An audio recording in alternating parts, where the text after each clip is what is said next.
Hey guys, welcome back to Vikram tutorial. आज का session शुरू करते हैं और आज का सेशन में हम लोग करेंगे ग्रुप डिस्कशन का जीएस एवं जीके। क्या आप लोग हैं तैयार? पहला क्वेश्चन, 1 केजी की वस्तु को 10 मीटर की ऊंचाई तक उठाया जाता है तो गुरुत्व द्वारा किया गया कार्य कितना होगा? -9.8 जूल। गलत, ये हो गया -98 जूल इसका आंसर होगा। हाँ, 10। ठीक है, इसका सूत्र होगा mgh और g का मान 9.8 मीटर पर सेकंड। इसका लिख दिया है। चलिए आगे बढ़ते हैं। नेक्स्ट क्वेश्चन है आपका, डैश ईस्वी में कुतुबुद्दीन ने खुद को दिल्ली का सुल्तान घोषित कर दास राजवंश की स्थापना किया? 1206।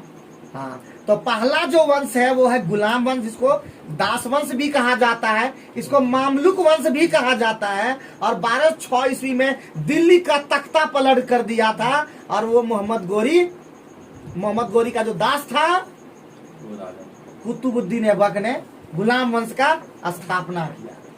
ठीक है, गुलाम वंश के बाद आया खिलजी वंश के बाद तुगलक वंश के बाद सैयद वंश, और सैयद वंश के बाद ना लोधी वंश। और लोधी वंश का जो अंतिम शासक था इब्राहिम लोधी, उसको बाबर ने हराया और बाबर ने हरा करके मुगल वंश की स्थापना की। और लगभग 1707 तक सही रहा। उसके बाद 1707 औरंगजेब जब मरे, उसके बाद छिन्न भिन्न हो गया, जो है छिन्न उत्तर मुगल कालीन जो है एकदम छिन्न भिन्न हो गया। और उसके बाद अंग्रेजों का आधिपत्य होना शुरू हो गया और हमारा देश 15 अगस्त 1947 में फिर आजाद हुआ और तब से आजाद है। लेकिन आज नेता लोग गुलाम बना के रख रहे हैं, फिर से गुलाम ही बन गया एक तरफ से। चलिए नेक्स्ट क्वेश्चन की बात करते हैं। नेक्स्ट क्वेश्चन है हमारा, सभी रज्जु की जिसको कार्डेटा होता है वो डैश है, कौन सा गलत है इसमें बताना है। ठीक है, सभी कार्डेटा क्या, उसमें गलत जो है वो बताना है। में पृष्ठ तंत्रिका नाल होती है, डिप्लोब्लास्टिक होते हैं, कोलोमेट होते हैं, में मेरुदंड होता है। सही है, डिप्लोब्लास्टिक होता है, ये गलत है, उसमें नहीं होता है। आगे बढ़ते हैं नेक्स्ट क्वेश्चन के अंदर में।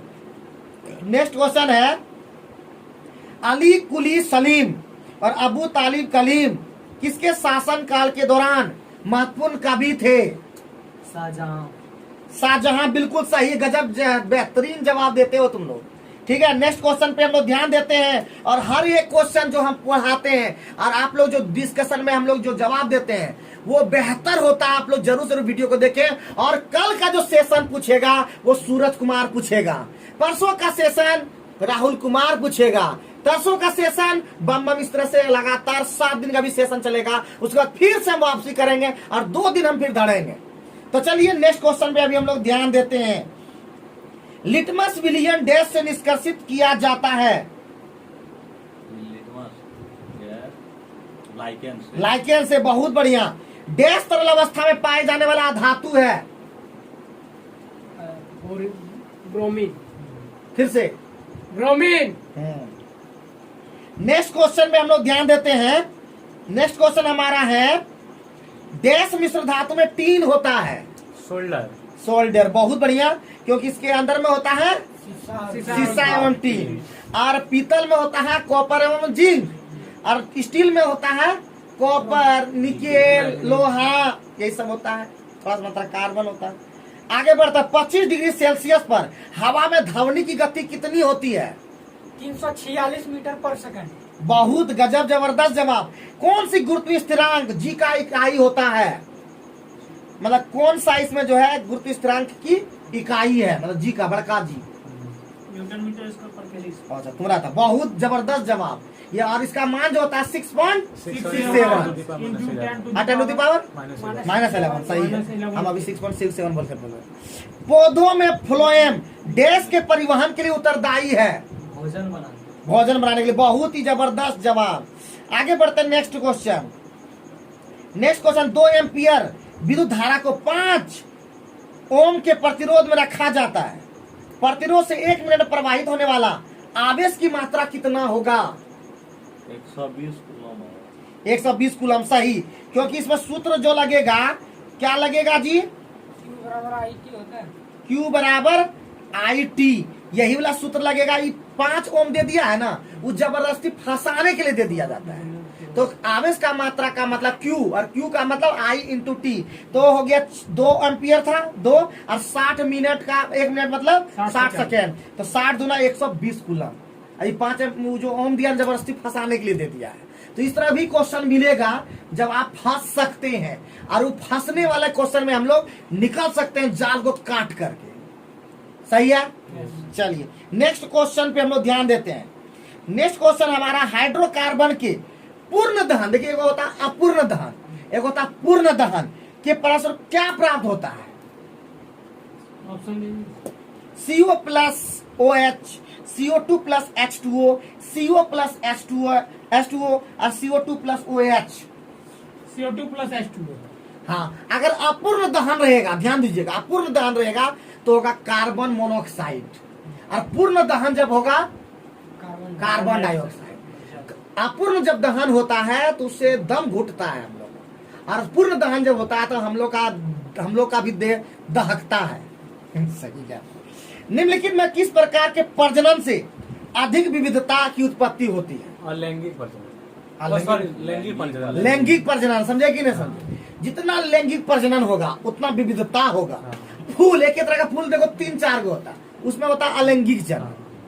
एक ही तरह का पौधा 10 गो रहेगा, एक ही तरह, लेकिन आदमी एक तरह का जल्दी नहीं मिलेगा, एक जरा भी भिन्नता होगा लेकिन हो जाएगा। तो लैंगिक जनन में ज्यादा विविधताएं हैं। ठीक है, आगे बढ़ते हैं। नेक्स्ट, मुक्त रूप से गिरने के दौरान पिंड किस स्थिति में होता है? भारहीनता। अरे गजब जवाब, गजब गजब जवाब दे रहा बच्चा, गजब। यदि कार्य का मान धनात्मक हो तो जिस निकाय पर कार्य हो रहा है क्या होगा? इसकी ऊर्जा का ह्रास होगा, इसकी ऊर्जा में वृद्धि होगी, कि वह नियत रहेगा, या उसका मान शून्य होगा? इसकी ऊर्जा में वृद्धि होगी। एकदम सही है, कोई गलत नहीं कर सकता। भ्रूण के लिए भोजन संग्रहित करने वाली जनन कोशिकाओं को क्या कहा जाता है? मादा युग्मक, नर युग्मक, जुगेमेट, समयुग्मक। मादा युग्मक। हाँ, तो भ्रूण के लिए जो जनन कोशिका भोजन संग्रहित करता है वो होता है मादा युग्मक, और बाकी पुरुष युग्मक के लिए अलग तरह का होता है। ठीक है, आगे बढ़ते हैं नेक्स्ट क्वेश्चन पे। यदि एक कार 2000 जूल ऊर्जा का उपयोग करती है तो इसका उत्पादन 500 जूल है, तो कार की दक्षता कितना है? ऑप्शन है 50%, 40%, 25% और 30%। 25%। कैसे? 2000 का वो उपयोग करता है, 500 का वो उपयोग कर रहा है, उसका क्षमता 2000 का परसेंट में निकाला है। 2000। सही है, गजब गजब जवाब। आगे बढ़ते हैं नेक्स्ट क्वेश्चन पे हम लोग। स्क्लेरन कायमा में कोशिका भित्ति डैश के कारण मोटी होती है? लिग्निन। देखिए एक ही क्वेश्चन फिर रिपीट हुआ ना, पढ़ते रिपीट मिलना शुरू हो जाएगा, क्योंकि उस क्वेश्चन आपका फिर रिपीट होता है। एसएससी छोड़ दो, रेलवे छोड़ दो, तुम्हारा कंपटीशन ही छोड़ दो, तुम्हारा मतलब जो है जो झारखंड, बिहार या जितना भी एग्जाम देते हो वही क्वेश्चन फिर पाइथागोरस में फिर रिपीट होता है कि नहीं होता है? फिर से वही केमिस्ट्री में वही रिपीट होता है कि नहीं होता है? तो दुनिया यही है, फिर रिपीट होगा। तुम मरोगे, कोई और आएगा।